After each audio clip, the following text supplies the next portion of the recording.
Welcome to Gaming on a Budget. Today we bring you Burger Builder from Y-Axis Design. Now normally I would be showing you the box here, but this is a pre-production copy.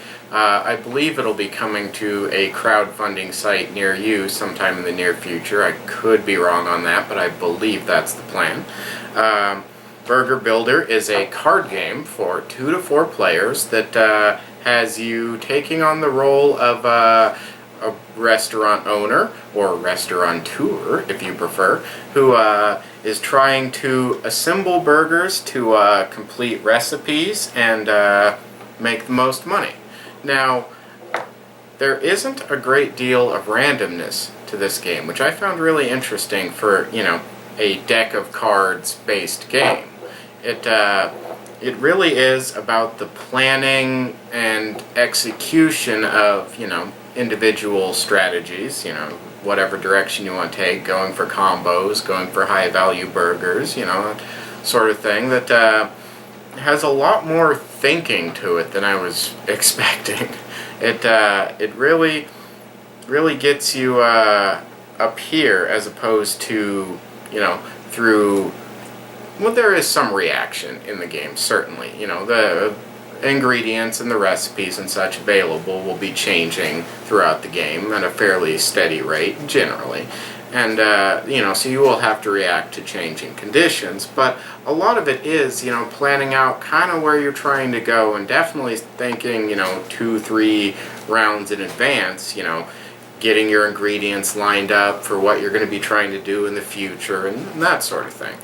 Now, the basics of the game are that you're going to start out with a hand of up to 7 cards. You have $5 to spend on ingredients on the prices listed on the top there. So you could, for example, take 2 beef patties and a cheese and then some of the free guys. Or, a beef patty, 1 each of those guys and 1 each of those guys, whatever combination you want, up to 7 cards and $5. And from there, you're going to be attempting to fulfill recipes that will have different requirements listed there on the bottom. And you will be able to, at the end of each of your turns, sell both recipes and ingredients that you've completed to buy other ingredients, or the extra super special and neat exclusive supplier cards. But these can only be purchased with money from recipes. You can't use any ingredients as part of that $10 price tag.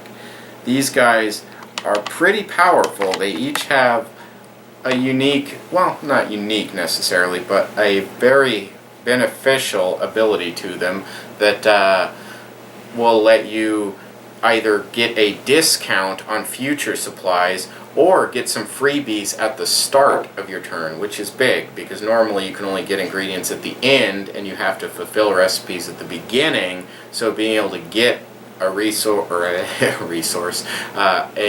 ingredient at the beginning of your turn is a big deal.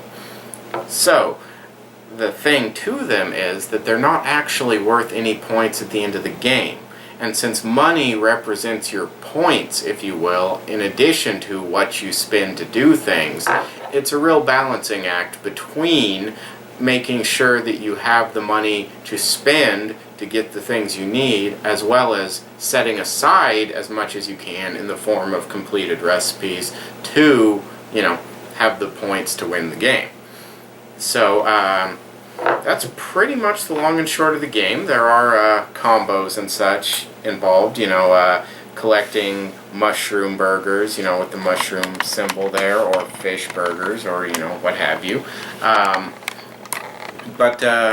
Well, you'll see most of it in the playthrough we do. This game does play a bit longer than I was expecting from a small card game. Not necessarily a bad thing, but so we won't be able to show you the entire game, but we'll try and show you enough to give you an idea if it's something you'd like to look into acquiring at a future date or not. So without further ado, I will make sure there's an exciting gameplay segment to follow. So let's get on over to that.